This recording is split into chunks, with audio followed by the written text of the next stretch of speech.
I'm Whitney. I'm Mindy. And I'm Deb. We're three best friends who love nerdy things. Well, some people think we're nerdy, but we think we're pretty awesome. This is Our Nerdiest Thing.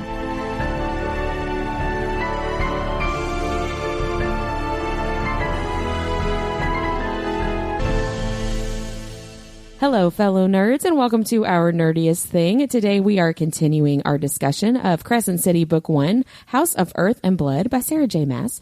Today we're talking about Part 3, The Canyon, chapters 38 through 67. Of course, this episode and our podcast in general is spoiler heavy. We are discussing all of Sarah J. Maas's books except for Crescent City 3. We're saving that for our episodes later on this season. Again, a huge shout out to Reviews from a Bookworm. You have an amazing Crescent City 1 summary and also Crescent City 2. It is so detailed and has been super helpful for us doing these episodes. So thank you, Reviews from a Bookworm. As we get going, Deb, will you please tell us about our nerdiest cocktail? Sure, I was 100% paying attention. No problem. I did such a good intro. It was like, well, that's why I felt so comfortable. I wasn't paying attention. Maybe my nerdiest thing of the week was Mindy and I have a Airbnb this weekend for craft weekend, and the guy was messaging me, so I got distracted because I asked him for a later checkout, and it said I would be happy to, and it cuts off. So I was trying to find it. I'd be happy to not give you that. I'd be happy to kick your ass out at the exact time. Yeah. Okay, so tonight's drink is called Everybody's Dealing Drugs. Yeah, I mean, they are, though. Yeah, absolutely. It's themed after, seriously, why is everyone dealing drugs? I mean, it's a problem. Crescent City has a problem. Yes, it does. It's like Gotham. It is. Yeah. Okay, so it drinks. Deb We've already drinks. been drinking. This drink pairs well with figuring out everyone is lying, catching your boyfriend doing some shady shit, Oh, man. and summoning demons. And it may cause someone you never should have trusted to set you up, obviously. Yeah. Doink. Yeah. So this has brandy, Spanish red wine, apples, oranges, brown sugar. You're doing like ASMR. So you can find our recipe on ournerdiestthing.com or on Instagram. It is quite a sexy drink. It is. It's delightful. Very delicious. And we recorded our Tuesday part of the episode earlier, so I'm a little lit. Like a Christmas tree. Just to let everybody know, this is what we're working with. Let's go. Tell me when it's my turn again. I want to see what this guy said on the website. Thank you so much, Deb. Mindy, will you help us with our nerdiest vocabulary? Please help me. Okay, so I've got a couple this week. One is very short, and the other one might just blow your mind. So, Ooh. The first one is the veneer, which is sort of the umbrella term for all the fae, pretty much, right? Yeah, the magical creatures. Right. Yeah. And VANIR, not to be confused with like your teeth veneers. Correct. Says the dentist sister. So in Norse mythology, which I feel like she pulls a lot from in these books, they're actually, the veneer are a group of gods associated with fertility, wealth, wisdom, magic, and the ability to see the future. Oh. So that's all encompassing. Yeah, correct? all Good their job, magical, SJM. Yeah. their abilities. So making it a little bit more one-dimensional here, I'm going to talk about Therian for a minute. Oh, sweet Therian. I love Sweet Therian. Therian. I love that he calls Bryce legs. I know, me too. So in Greek, this word, it derives from a word that means beast. Ooh. Which, he's a part beast in the fish. He's a Yes, creature. beast in the sheets. All right, so stick with me here. Therian, which is spelled with an E instead of an A, but pronounced the same, is actually a deity that is associated with the occult religious movement based on following one's own true will, and it's called the Lima, and it was founded in the 1900s by Aleister Crowley. Like Crowley from Supernatural. Like Crowley, the king of hell from Supernatural. Like, who's on Team Free Will?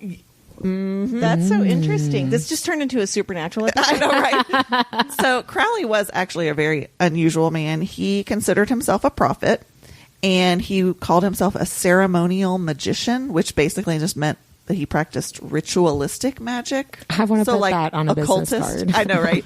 He's an occultist. He claimed that the central text of Thelema was dictated to him by a non-corporeal voice. Can I also say that one of the gods in these books is Thea? Mm-hmm. Yeah. So this dude was cuckoo bananas, though. So Crowley identified himself with Therian, this deity, right? Who was also considered the evolved form of the beast in Revelation from the Bible. Crowley also associated with the number of the beast, or 666, both to himself and to the Thelemic movement as well. So my question is Therian actually the devil / villain / big bad? That would be so cool. Dun, dun, Dun, dun. dun. Whitney, It just got me like thinking. him. Whitney, I know, I like him too. I have a lot of questions I need to talk to you about right now.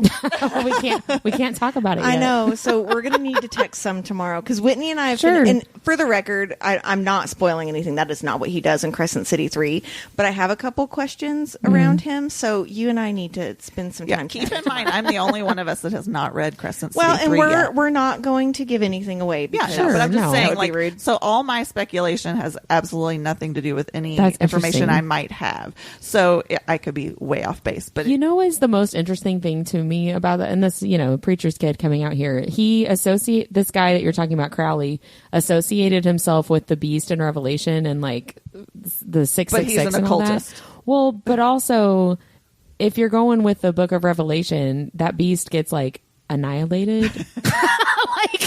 He's not like the hero of the story, Can I also mention, though, that Therian serves the underworld, which is what they call like under the water in these books. Yeah. The ocean or the river queen first. Well, the River Queen. The Yeah, River and then eventually Queen the Ocean first. Queen. I have yeah. some more to talk about her and him later on. Oh, I thought you were about to say like, "Shut the fuck up." No.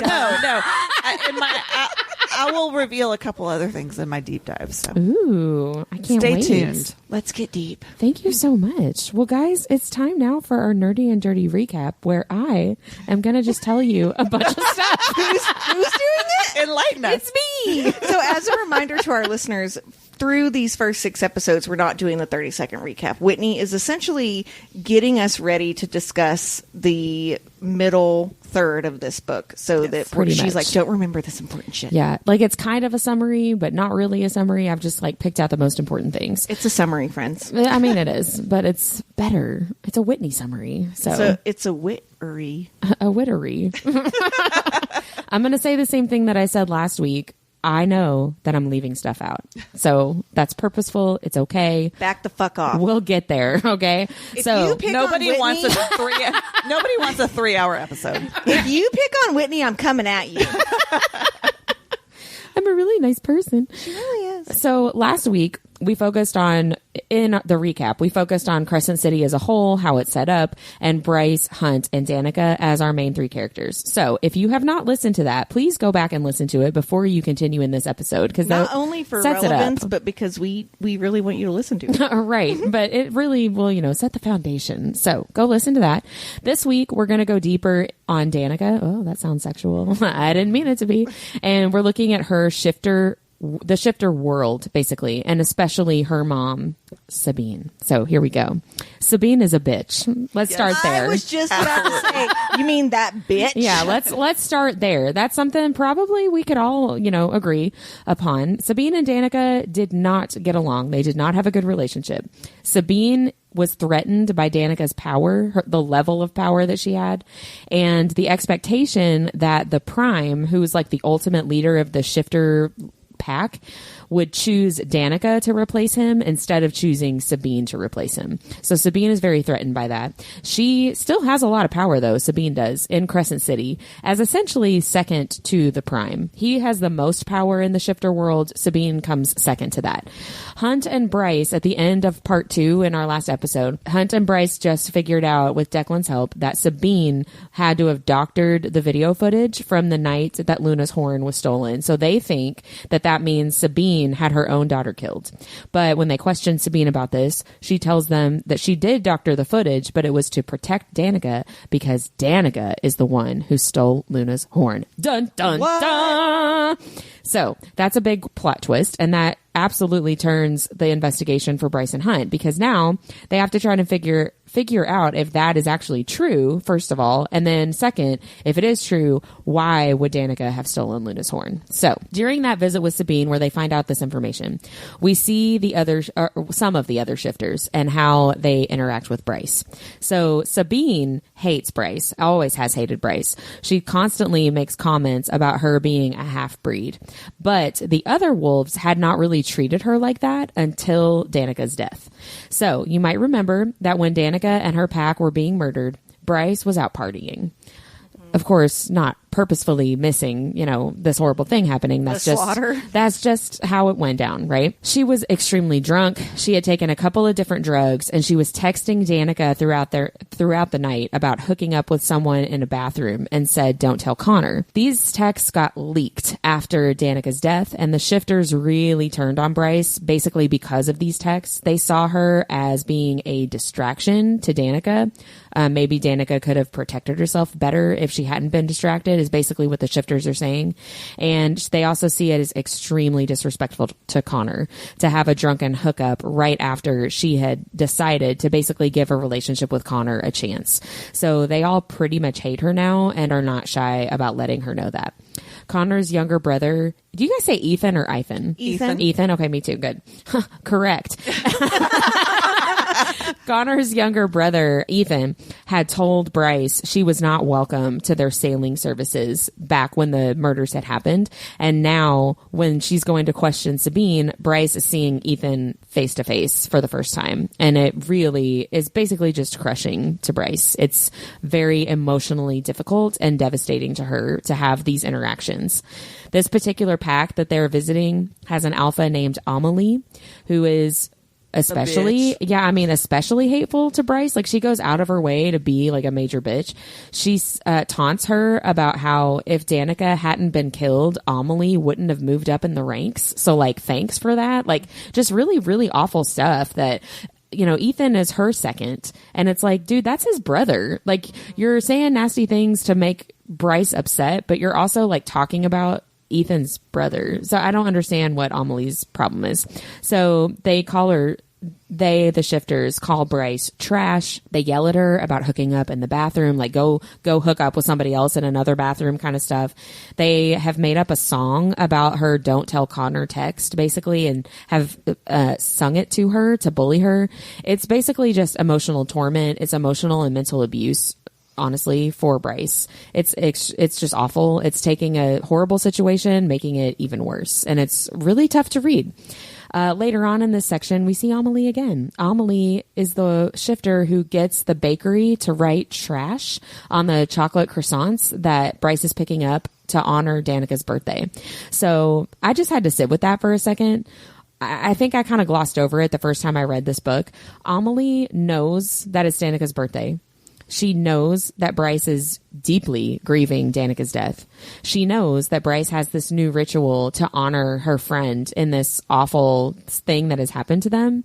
And she goes out of her way to be a bitch for no other reason than to just be a bitch. I forgot that Amelie was in the book this early, to be honest. I did too. Yeah. I think I totally glossed over this whole thing with her, and she becomes more important later, but Unfortunately, yeah. Bryce is just, having this really sweet moment with Hunt, talking about Danica and talking about how she gets these croissants for her, and then opens the box and sees that trash, has been written in icing or whatever, and is just immediately devastated. And Hunt, this is one of my favorite things that Hunt does. He gets so pissed immediately and is like, I'm going to take care of this. And he goes and finds Amelie. He literally flies through the city. Doesn't he shove her up against a wall? Yeah, shoves her. He finds her, shoves her up against a wall, and threatens her life if she doesn't leave Bryce alone, right? That action has two really important consequences. So, for one, that interaction is the start of Ethan starting to pull away from what his alpha Amelie is doing and what his pack is doing and how they are acting, which becomes really, really important moving forward, not just in this book, but in the series as a whole. So that's a positive consequence, but it also has a super negative consequence. This threat leads to Hunt receiving the living death from Micah when he has his wings really brutally cut off. When Sabine finds out that Hunt has threatened Amelie in public like that, she complains about it to Micah, and Hunt is punished because basically he went out of line for being a lowly slave and he pissed off somebody important. Well, and he didn't have the authority or the permission to do that. Right. Because he's a lowly slave, right? He can't do that on his own. So he has his wings cut off in front of Bryce. It's awful. It's horrible. It's horrifying. Even though we find out his wings will grow back, they're not gone forever, but it's a very painful process and it's really emotionally damaging to Bryce. The investigation into Danica stealing Luna's horn leads to finding out about this new drug called synth, which is basically synthetic magic. It's a very dangerous drug. Bryce finds a flash drive that Danica has left for her in the leather jacket. This flash drive that Bryce finds has videos of basically synth experiments where people are being injected with this drug and they become superhuman essentially and lose their minds. So it's pretty much bad news bears for everything and everybody. And a med witch that Rune has been working with thinks that she can create an antidote to this drug. And Bryce helps that process along by allowing the Medwitch to remove the lingering crystallos venom in her thigh from the bite way back at the beginning of the book. Hunt is there to help her with that process. It's a very sweet bonding moment for them. And it also has some real Irene and Kale vibes from Throne of Glass. It sure does. Yeah. Being healed. So and if that's you didn't interesting. read Tower of Dawn, how dare you? Right. People are missing out with Tower of Dawn. Yeah. I think you miss, I want to sidetrack. Sorry. You miss some very important things in Kingdom of Ash if you don't read Tower of Dawn. 100%. It's because some yeah. people will be like, 100%. no, you'll get I don't it. like Kale. I'm not going to read it. And I'm like, mean, she wrote a whole book about it. It's going to be important, he's right? kind of a douche, but Irene is not.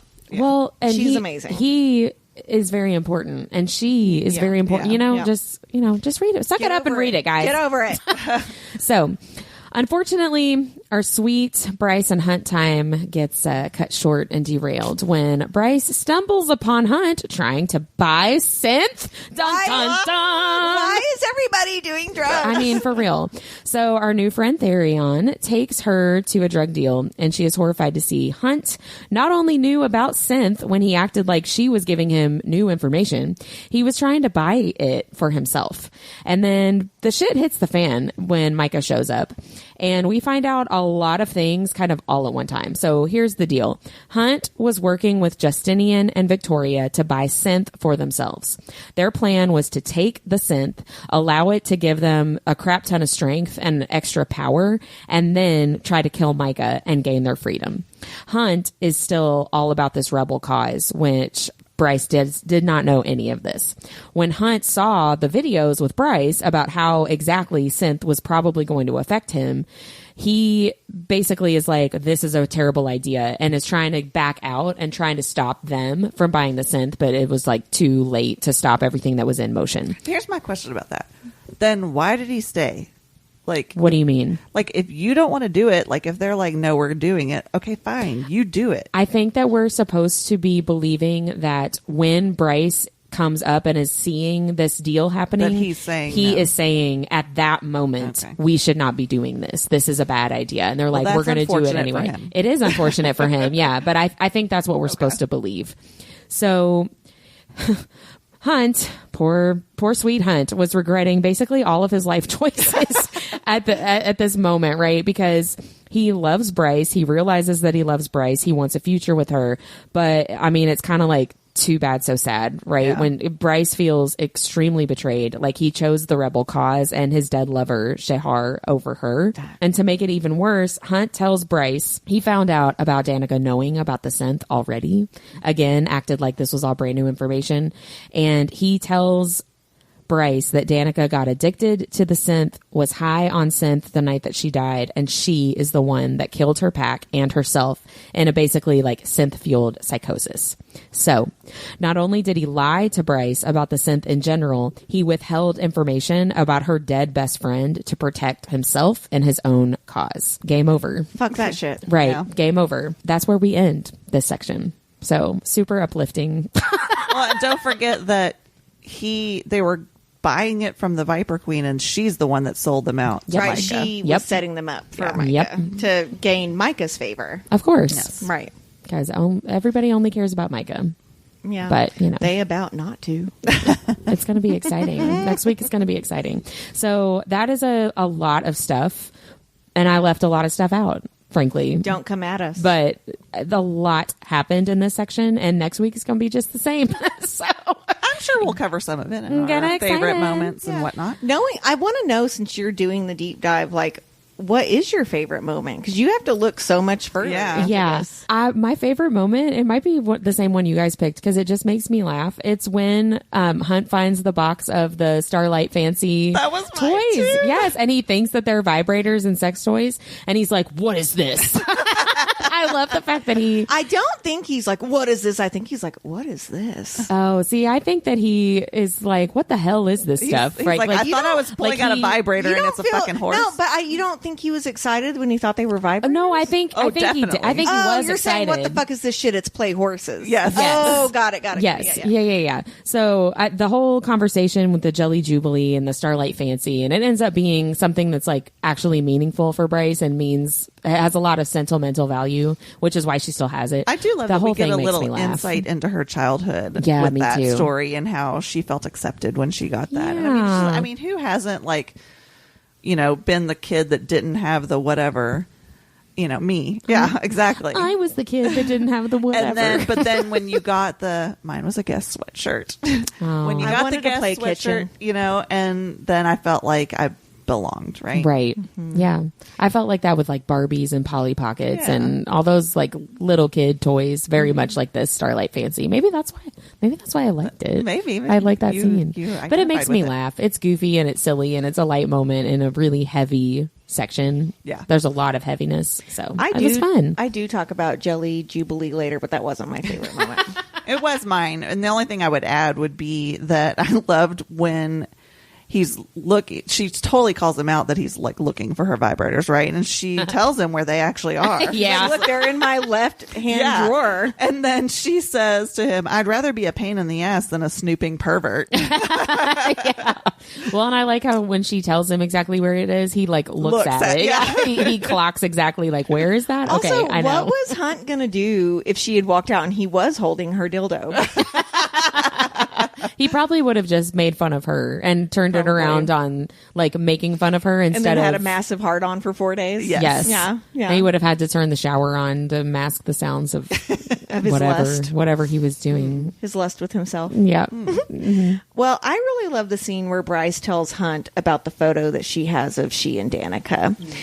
Just for our listeners, she and Danica had found an animal smuggling ring and no one would help them, so they decided to just essentially take care of it themselves. It turns out that they go into this motorcycle chase and they have a subsequent crash where Bryce breaks her arm. Danica is shot twice and breaks her pelvis. And what I really like about it is it just shows how dedicated Bryce and Danica are to doing the right thing. I think it shows, that scene really shows who they are as characters Yeah. and how they will really do anything for something if they're trying to like beat the big bad, which is very Yeah. important in these books. Well, and also Hunt has already admitted, I think, he thought Bryce and Danica were just like party Right, girls, right? right. And the more time he spends with Bryce, the more he learns about both of them, that they're much, much deeper than Yes. that. And that's a really good example of him finding out they're not just party girls, right? They're not just spoiled rich kids. They're really good people Yeah. that try to do the right thing. And they're not always good at it, but they try. What about least favorite moment? This one's going to be a bummer. Mine is anyway. Yeah. For me, it's beyond heartbreaking when Bryce finds Hunt in the shower. He's obviously in shock over the murder that Micah has just made him commit and doesn't even notice that Bryce enters the room. Yeah. And she takes such good care of him and washes all the blood away and puts him to bed. And loved seeing the vulnerable side to both of them in this scene, because she could have just like left him in there and been like, dude, you're fucked up, like deal with your shit. But she was like, you're being forced into this and you obviously don't like it and it's killing you inside, right? And so she goes in and makes sure that he doesn't have to wash away essentially his sin, right. of murdering these people. And I would say it's almost like a favorite part too, in a bittersweet kind of way. It's when they really first start to connect. Well, and she knows that he needs her to do that and that he'll let her do that. Because I feel like most people would be too scared of his reaction to even try to see if he needed help, right? Because he's a scary dude, right? I will say what I love about the scene too is that she's like, oh my God, his dick's huge. And then she's like, oh my God, he has such a nice ass. That's like, not the time, Bryce. It keeps saying like, I kept my eyes up. I kept my eyes up. And she's like, big dick, big dick, big dick. That is true. That's funny. I hadn't really put that together, but that is true. Mindy, what was your least favorite moment? Mine wasn't as, I guess, like, much of a downer? As much of a downer, yeah. Wow. And you've already brought it up. It's the time when Bryce is already kind of down about no one remembering Danica's birthday, and then she opens those chocolate croissants and sees trash written on them. It's such a degrading and humiliating moment, and a kind of kick me while I'm down moment.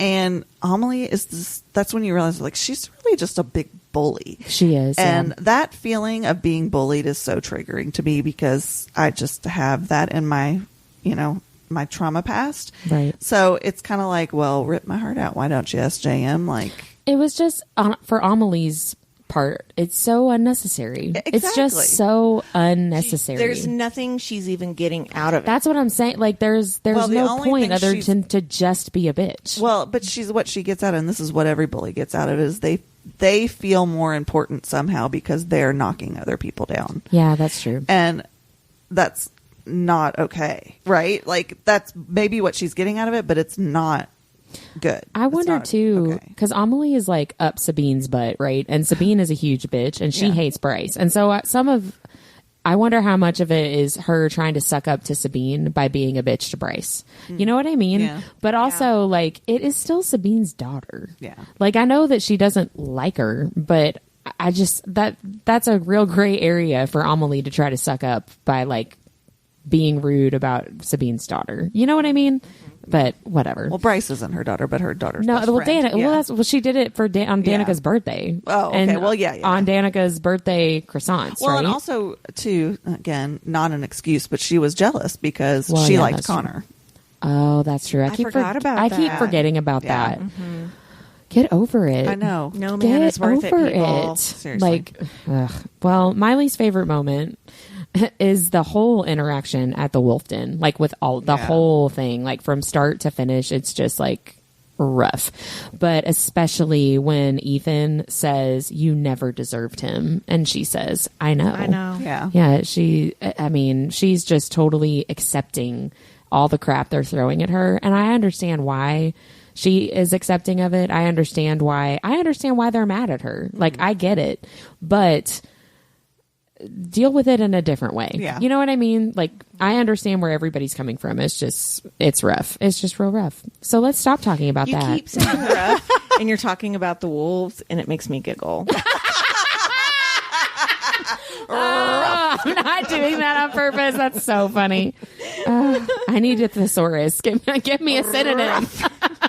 Oh my gosh. Oh man, that's funny. Well, let's talk about our biggest revelations. That's one of mine right there. Okay, so my biggest revelation is, didn't they have the DARE program in Crescent City? Why is Danica dealing and taking drugs? Why is Hunt, Victoria, and Justinian, like, why do they think drugs are the answer? At what point are they like, yeah, this looks great? Yeah. That one stumps me a little bit too. Like, what part of that, even before they knew that it was going to go completely awry, did they think that was a good idea? Right, these people go batshit power. crazy. Yeah. But it's not giving them power. They're going batshit crazy. Yeah. And Hunt thinks that Danica killed everybody. Why does he think, like, well, I could control myself? Yeah. I don't think he thought that until he saw the videos with Bryce. but the plan was already in motion. I think that they just knew that drug gives you extra strength and extra power. Got it. And their whole thing is, if we can get just enough of a boost to get rid of the crown, the slave crown, then we're good. We're good to go. Right. But then the video is like, oh no, we're going to die. We're going to die and kill everybody in the process. That's not really what we're going for. And, so Sarah J. Maas, on behalf of all of Crescent City, all come to the elementary schools and just say no. Program. Just say no. Just say no. And if you see someone doing drugs, you tell them you don't like that. Yeah. If you see something, say something. That's right. Mindy, what was your biggest revelation? Mine was seeing all the small hints that SJM laid about Hunt being involved with synth. Like when... Ooh, do tell. Well, that's what I love about a reread is leading up to that point, every time she talks about it, he's like, don't worry about the synth. That's not, I don't think that's what we're really looking for. Let's focus on this. He always redirects and deters her from even diving into that, and his hesitance to want to investigate anything. It just didn't seem that shady on your first read. You're just thinking, oh, he's just being practical or whatever. But I thought that was very, very well hidden foreshadowing. Oh yeah, me too. Well, and this reread too, I noticed when they watched the video, when Bryce shows him those videos, his internal monologue is like, I've got to talk to some people. Yeah. And then later I'm like, he needed to talk to Victoria and Justinian and be like, no, like stop, Yeah. But yeah, I noticed a couple things that I didn't even remember were there until I reread it. Yeah. Well, because on your first read, you're right there with Bryce. Yeah. Like, what? Yeah. What are you talking about? And it's very much a shock. And you feel betrayed as the reader, just like Bryce does, which I really is good writing. But I have a couple of biggest revelations. So one I've already mentioned, the Venom scene with Bryce and the Medwitch healing her. The Venom is clear, but it has black specks in it. And I'm like, hello, Throne of Glass.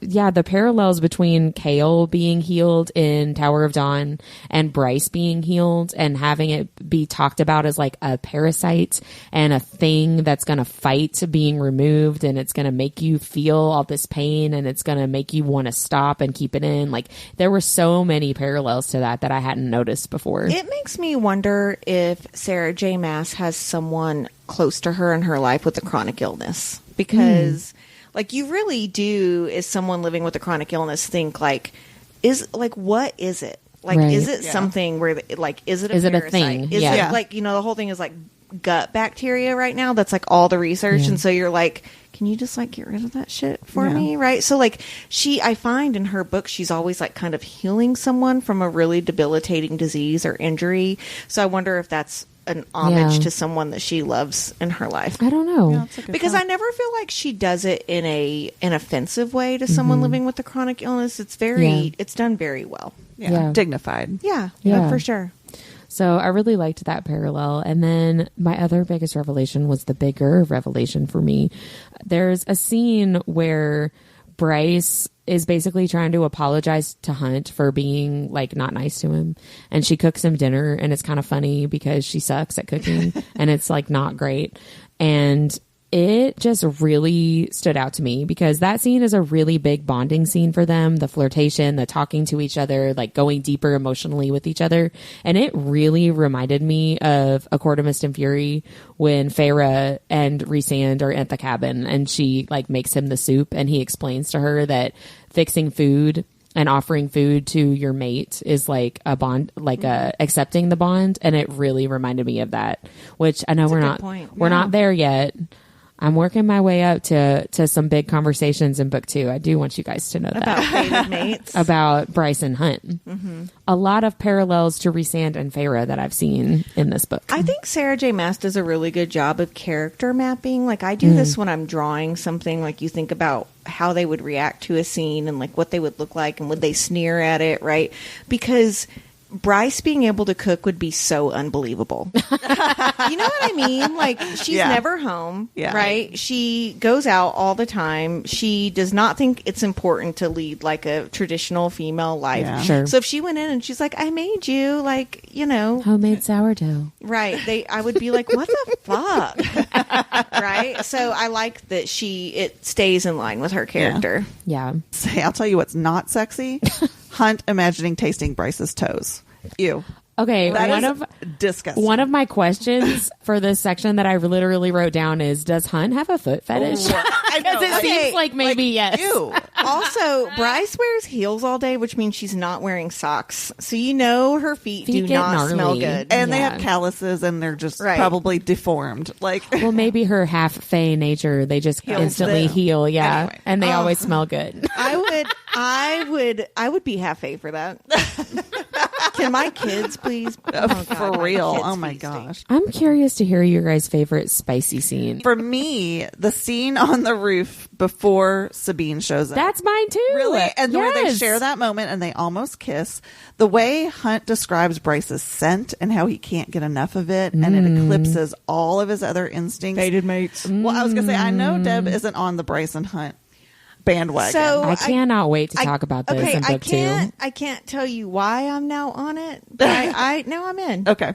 Well, but that just to me screams mates. Like just that whole like eclipsing all other instincts. Yep. And then also later the Med Witch tells them you two have such a powerful bond. Mm-hmm. Like she sees that. So anyway, I liked that. I felt like that was a good like indication that they truly are mates. For me, it's like the proximity and the angst Yeah. and the tension and like, are they gonna kiss? And then they do kiss, and then it's like, go inside and do more than kiss. But And then then Sabine freaking cock Sabine, blocks. yeah, and then Sabine shows. I love that scene. Yeah. That's yes, good job, Sarah J. Mine is a different one, but I do want to talk about cock blocking. So I have to start with a quote from Hunt to Bryce where he says, "Not yet, not until I've had my turn." So the scene on the couch where you said he finger bangs her, he pretty much edges her for quite a Oh, while, yeah. right?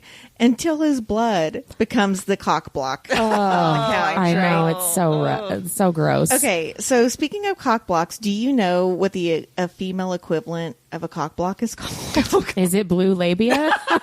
No. Shout out to season 1. Yeah. No, we're going to make shirts that say this.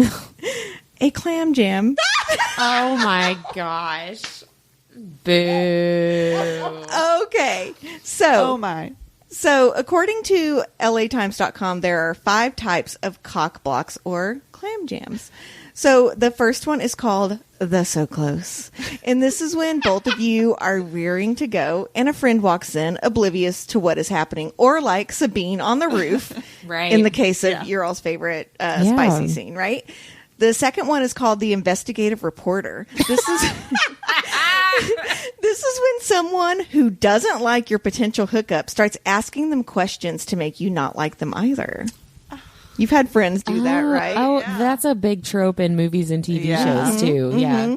Number 3 is the for your own good. This is when a friend who is well intentioned stupidly steps in to help you not have sex. Thanks a lot, buddy. Butt out. You just jammed my clam. Jammed my clam. No, you just made it where my clam didn't get jammed. That's what happened. Okay, so number 4 out of 5 is the family member cock block. This is usually when you're home for the holidays and get walked in on by a relative, or when things are getting down and dirty and then grandma calls your name down the hall. And then the final one is the self block. And this is what Hunt accidentally does on the couch, right? So he starts bleeding all over the couch. And so, of course, Bryce loses Bless her his lady heart. boner. But I do think Hunt would have kept going if she had said yes. Oh, I think you would too. But I love that she grinds so hard on him that she's literally pressing him into the hard back of the couch. I To know. me, that tells me that Hunt knows what he's doing. So it stays hot even though she's hurting Well, him. and God love her. She thinks that he's moaning because he's It's into so it. good. Right? Yeah. And it fucking hurts. I Yeah, know. so she got clam jammed. in Yeah. that. Man. Poor thing. Yeah, but there are 5 types of cock blocks apparently. I did not know that. That is new information for me. Me too. That's funny. Happy to help. Yes, thank you. Thank you for that, Deb. So let's move into our chapter MVPs. I'll go ahead and go I was first gonna say, who's if you yours? guys don't care. Well, we're going to talk more about this character next week, so I'm purposefully leaving it kind of vague the way the book does. But my chapter MVP is the Med Witch. Mine too. Mine too. Are we on the same wavelength. Yeah, we're the same person. What about this me? week. It's mine too. Well, we've picked Yes. several Oh my things gosh. that are the same. That's That's what we're. crazy, though. Sorry, you can't be in that club, Deb.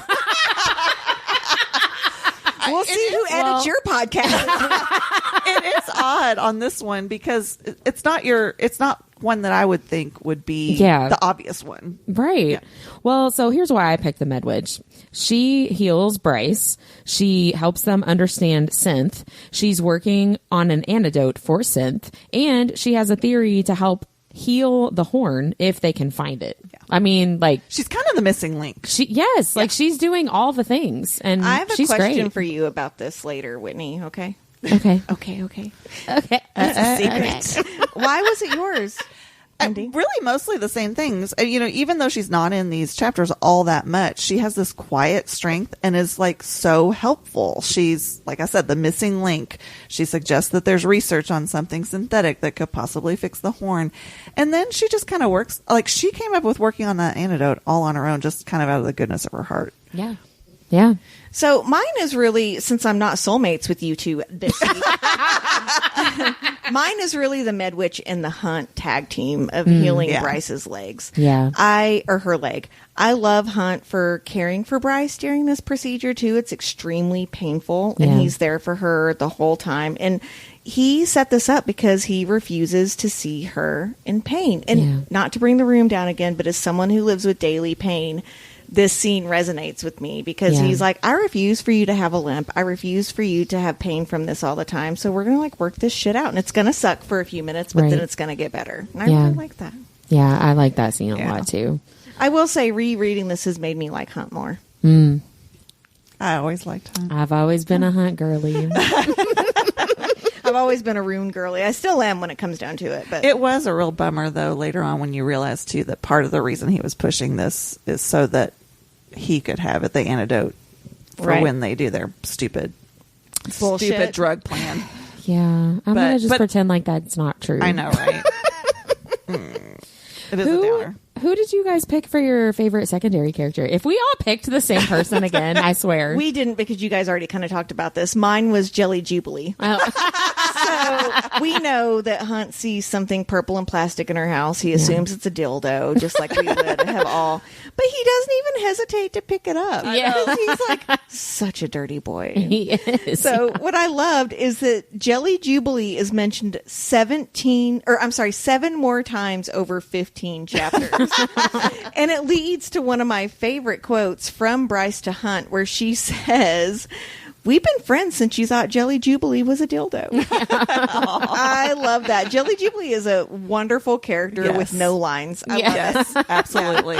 Okay, soulmates, go. Who was yours, Whit? Adis. No, mine's different. Ooh, okay. Who's Adis. yours? Well, you go first. Well, Adis is the demon prince, basically, that Bryce summons, and Hunt is bewildered for this entire scene because Bryce clearly knows this demon prince, and Hunt is he's like freaking out. Yeah, he's like, "What is happening? Why do you know this person?" There's this they have fun banter, Adis and Bryce do, and they have this obvious familiarity, and he's like trying to help her, but he's not really being super helpful, and she's asking him for more help, and it's kind of a confusing scene for a first-time reader because there's a lot that we don't know yet, but that we'll find out later, right? And so I really like him. I like his cocky attitude. I like the familiarity with Bryce and the kind of like flirty energy that he had with her. I wrote down he has big Rhysand energy where it seems like, okay, you obviously want me to think that he's like a villain, but I kind of don't think he's a villain. Yeah. He seems like a cool guy that I would hang out with. A cool cat. Yeah, he seems like a cool cat. Yeah, no pun intended. I really see what I did there. I really like that kind of character where I'm like, I think he's supposed to be a bad guy, but I kind of like him, and maybe he's not. I really like Adis a lot. So, who did you pick, Mindy? So I know, even though I've already pointed out that he might be the devil, I actually chose Therion mostly because he's just funny and charming, and you brought this up earlier, Deb. I adore that he nicknames Bryce Legs, and he flirts with her incessantly to Hunt's dismay. I just think he's a great, excellent comic relief in some very heavy, events that happen in these chapters. But what I really want to talk about is merfolk. Oh. So he's a merman. A merman. So I had no idea how many beings fall under the umbrella of mermaid or merman or merfolk, whatever. So in popular culture, they would have us think that any like mermaid or merfolk is one, beautiful, 2, human on top and fish on the bottom, which is like the mullet of creatures. Oh my God. Oh my God. Is there a fish on top, human on bottom? I don't want to see that. No. Okay. Not that I found, at least. And then C, they usually have like a beautiful singing voice that lures people in for either It's a good or evil. siren. Well, that's one of these merfolk. It's a mer. It's a mer.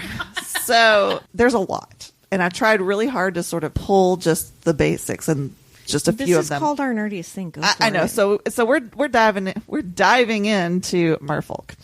So generically, I'm all about puns tonight. Okay, Whitney says it's rough.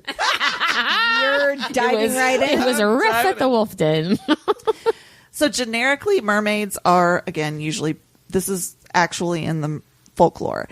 They're usually beautiful and can be either naughty or nice. They're seductive and use that to their advantage, whether it be for good or for evil. Typically, their misdeeds involve shipwrecks or causing floods and storms. Like that's sort of their brand of mischief.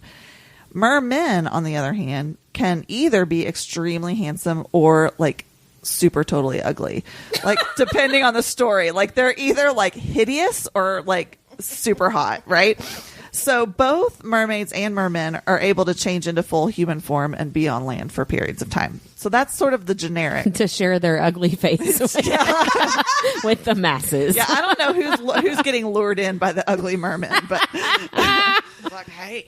So another type of mer are the sirens, and they all have similar. Most of these will have similar characteristics to mermaids, but have like one thing a little bit different. So these sirens actually have razor sharp teeth and gills, and they lure men in with their melodic voices. And then they don't just cause mischief; they just drown them or eat them. Yeah, so they're a little more eat the patriarchy. sinister. They're a little more sinister. So next we have selkies. And these are women who are really more like shapeshifters. They're seals in the water, but on land they shed their skin and take on a human form. And they're also very seductive and can be irresistible to humans. But you can trick a selkie by burying the skin that they shed, and that makes them unable to return to the sea. Yeah, so Madeline Elliott, her ballad of Sea and Sky, the main character is a selkie. Yeah, and that's one of her things. She I has find to have those the seal super skin. fascinating. Yeah, it's a good book. So from African mythology, they have a merfolk called Mamiwata. And like mermaids and sirens, she would lure sailors out to sea, but instead of drowning them, she just kept them prisoner in her undersea kingdom to use for her entertainment.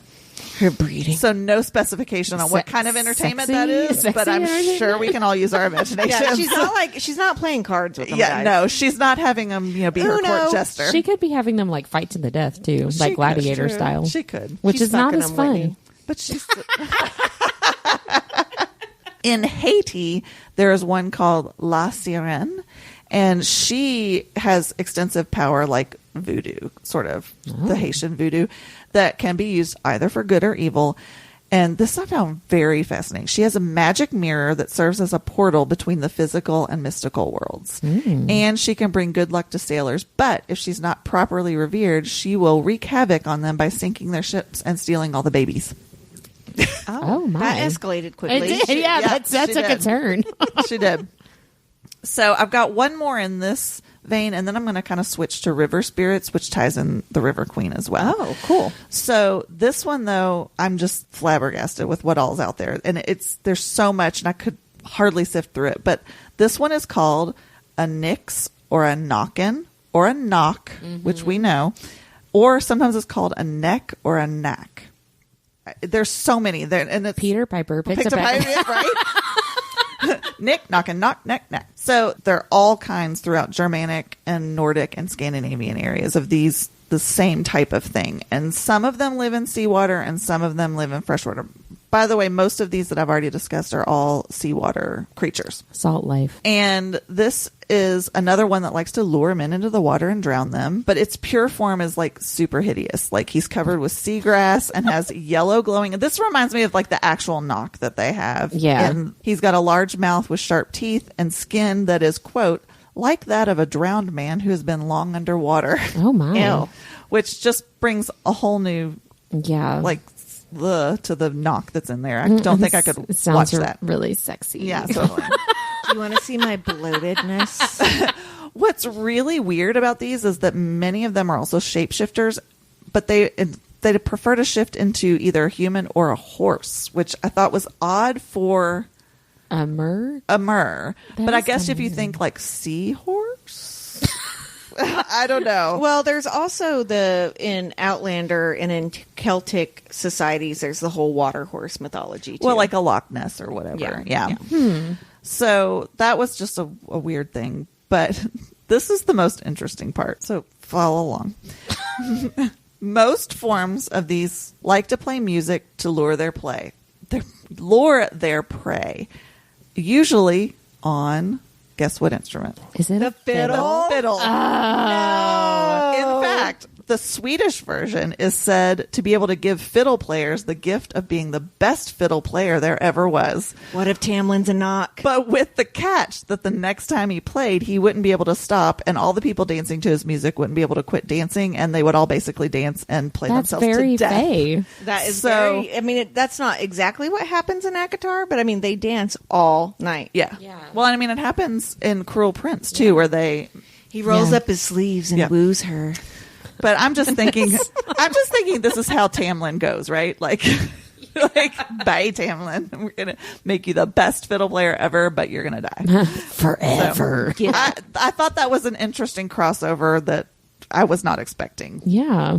So moving on to river spirits. These are all merfolk who live primarily in freshwater, like rivers, lakes, and streams. And most are actually not human fish hybrids. They have more human features. They don't have like fish on the bottom. They're They not a just mullet. like to swim. Yeah. So the river queen in these books is said to be both mer and a river spirit. So these might be kind of closer to maybe what she is. Yeah. So the first one's called a naiad or a water nymph, and they were considered beautiful, carefree, and kind-hearted, but they also possessed a jealous streak. So they are associated with fertility, growing things, and water, and were usually immortal, and they're not a hybrid. They come out as looking like a human. So that's kind of a generic, maybe. This one I thought sounded a lot like maybe what she might be. It's called a Melusine, and this is a French mermaid who prefers fresh water. And the Melusine is the offspring of a fairy and a king. So just like mermaids are based on fish and selkies are based on seals, though, some believe that the Melusine were inspired by otters. Oh, nice. So Otters there's a are little so tie-in cute. there. The little messengers. And the last one is called a rusalka. And again, this is like the tip of the iceberg. And there's I so bet, yeah. many of these in all different kinds of Are mythologies. you telling me it's just the tip? It's just the tip. So from Slavic mythology, these spirits are associated with fertility and abundance, and they stick to lakes and rivers. Over time, the stories morphed into different tales, though, throughout the different regions, and they're kind of all over the place. Sometimes this one has long flowing green hair. Green hair, I guess it's supposed to look like algae. I don't know. Sometimes she's said to be the reincarnation of a woman who's drowned or killed herself. But usually they're benevolent, but sometimes they weren't, like when they would tickle men to death. Tickle, tickle. I'm literally picturing Elmo, like a green Elmo. Okay, since we're laughing when you said rivers and lakes, me and Whitney had a mind meld, and I was like, go, You said stick to the rivers and the lakes. Like, You said the actual lyrics. I was I don't dying. know why you were giggling. I was dying over here, but I didn't want to interrupt you. And I was like, I'm waiting for Whitney to do the Lisa left eye rap over here. I don't, but yeah, being tickled to death. Yeah, it doesn't sound fun. But then as if that weren't It's bad better enough. than being drowned by like I a was gonna kelpie say, or as if something. that weren't bad enough, they also sometimes kill them by forcing them to do a wild and deadly dance.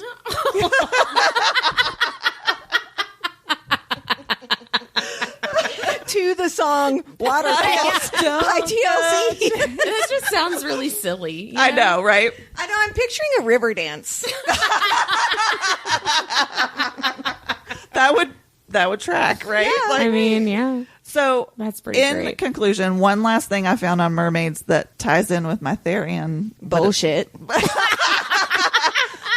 I was going to say theory, but whatever. Tomato. I don't want to think he's bad for the record. In medieval Europe, mermaids represented trickery and were considered to be working with the devil. I'm telling you, the signs are there to point to him being no good. All the like working with the devil or whatever kind of ties into stuff that happens with him in book 2. Yeah. So Yeah. that might just be foreshadowing I'm for that. nervous. We'll talk about it. We're almost We'll there. get there. So what about favorite quotes? Deb, you already mentioned one. Yeah, I had another one, though, where Hunt says, let's see you do that fancy shtick where you somehow look down your nose at people a foot That taller was than you. mine. I think the reason I like it is because I'm really tiny. And I'm like, yeah, bitches, you can do it.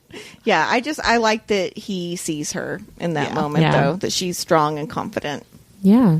And he loves her for it. Yeah, he does. Did you have any other ones? I did have another one. I loved when Bryce and Hunt are in the kitchen and she's kind of getting aroused just thinking about him. And he asks what she's thinking about.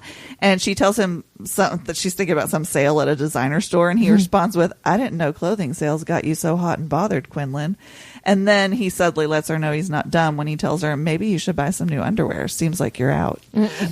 Also, She wasn't wearing it. also, wouldn't he be able to smell her arousal? I think that's why he asked. Yeah. I think that's sort of where that comes from. Hunt finds the box of the Starlight Fancy toys or whatever, and they start talking about it, and she talks about how that made her feel normal, and he talks about his baseball cap, sunball cap that he always Some wears. people think it's football. I picture it as baseball. What do you picture it as baseball?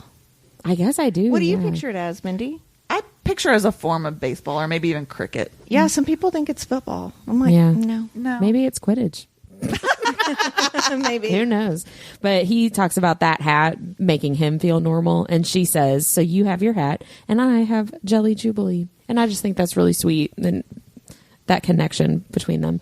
But I also picked this other quote that just kind of is an example of the angst and the proximity that I really just eat up.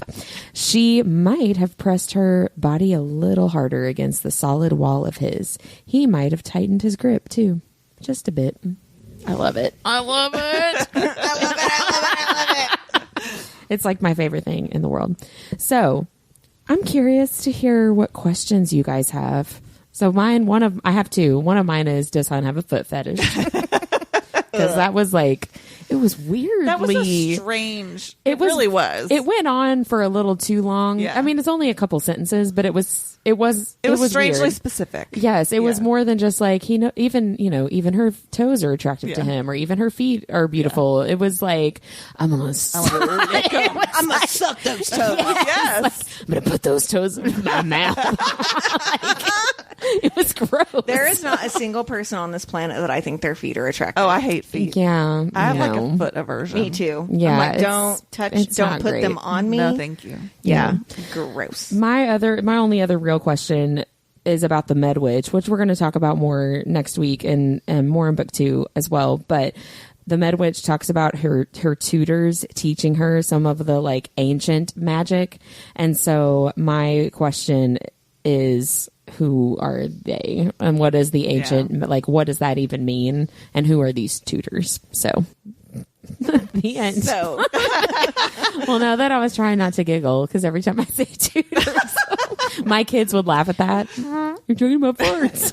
Yeah, sorry. mine are more proclamations in question form. Like, how mad at Hunt were you the first time you read this? Oh, yeah. And then my other question is, what the fuck, Danica? Yeah, I mean, for real. I feel like for 2 books.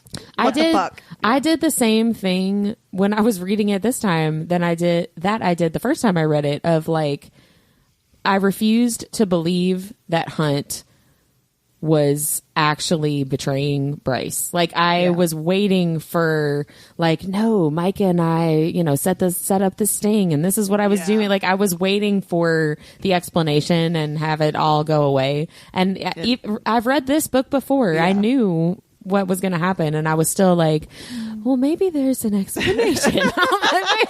Maybe there's a logical reason for why he does this, but no, not really. No.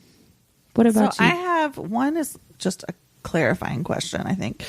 So the horn, it's broken, right? Is it in more than one piece, or did it just crack? Like, I can't remember. I think if what she stole was. I know what she does with it eventually. I think it. I don't know. Broken already. I don't know that if that it was broken already. It wasn't functioning. I don't think that it was broken as like pieces. Okay, that's what I was wondering. Like, was it just like broken apart, or did it have? I think it was just like not working. Okay, like not functioning. Okay, yeah. But I don't know. I don't know for why sure. that was stuck. in my Spoiler mind. alert! But I love how Danica's like, I think I'll grind this up and put it in my fridge. I know. This will be a great idea. Yeah, Yeah. good Let's idea. do this. But not tell her and totally lead her on a wild goose chase. Yeah. But the only other questions I have are about the nonsense that Aida says. But like, I don't even know what questions to ask because it's such a riddle. Everything he says. Aidis. Oh, I say Adis. Adis? Oh, I say Aidis. Oh. Sorry. Oh, no, that's okay. Have I been saying it wrong? No, I've been saying it that's wrong just how for I years. say it. Oh. Okay, so But yeah, yes, what was it? the demon prince. Yes. So he comes out and like spews all these riddles. Like, I have no idea what he was talking about. You'll get there. Like, but I don't even remember. Like, this is what's bad. We're Like, gonna talk about it. okay. In the future. Yes, we will. Okay. And she does a good job of reminding you what the riddles were. Okay. Don't worry. Yes. Yeah, like, I just, like, again, I don't even know what questions I have because I don't even know where to start with that. Like, I'm so beyond, like, I forgot. If I remember, I'll put that in my deep dive. Yeah. Thank you. You're welcome. You may have to text me and remind me. What are you guys looking forward to in going into the last section of this book? I'm looking forward to the part where Hunt becomes not an asshole. I hate this part where he's the bad Redemption. guy. You know, like, I mean, I know it's still bad. Like, it still sucks what he did. And, like, I mean, there's really not an excuse or a redemption for it. But he does, you know, eventually turn into not so bad. You know, I'm sitting here thinking, I think that's why I didn't really like Hunt until book 3. He gets redeemed so quickly. Yeah. Like way faster than like he actually really should. Yeah. And that's why I was still thinking like, well, he's still going to be an asshole. Like something's still going to happen. Like I don't feel like she's mad for long enough. Like, almost like he didn't pay his penance. Right. I think it's because at the end of the day, he's trying to do something for the good of everybody. Yeah. But she you know what I mean? Know him well enough to know that he is telling the truth when he says that. Yeah. Well, but if she knows that he's going for this like rebel cause, she knows what that is and what Right. that stands against. But I always thought maybe he was just saying that. Oh, well, I guess that could be true. But then I guess she's just listening like, I know how I feel. That dick is so big. And I trust him. I felt it up against my back. I know how I feel. Yeah. Sure. That's not really what I meant, but okay. For me, I'm looking forward to the drop. It's a really beautiful scene, and I Yeah. cried when I read it the first time, so I can't wait to read it again. Yep. What's yours? The drop. Yeah, that's mine too. Yeah, I but can't wait. I would say that I'm looking forward to Bryson Hunt doing it, but you know. Spoiler alert. It'll be a while. That don't happen. Yeah. Sarah J. Maas is the edge queen. Yeah, no kidding. I mean, she really is. Yeah. Is there anything else that you guys wanted to make sure and talk about before we wrap we up? covered quite a bit there. I know a lot happened in Yeah. this section. There's a lot to cover. So next week, we are finishing our discussion of this first Crescent City book. We'll be talking about part 4, The Ravine, chapters 68 through the epilogue. Can't wait, you all. I know. See See you you then. then. Bye. Bye. Like what you heard in this episode? Follow Our Nerdiest Thing on Instagram at instagram.com/Our Nerdiest Thing or Facebook at facebook.com/Our Nerdiest Thing. We love hearing from fellow nerds. Email us at ournerdiestthing@gmail.com.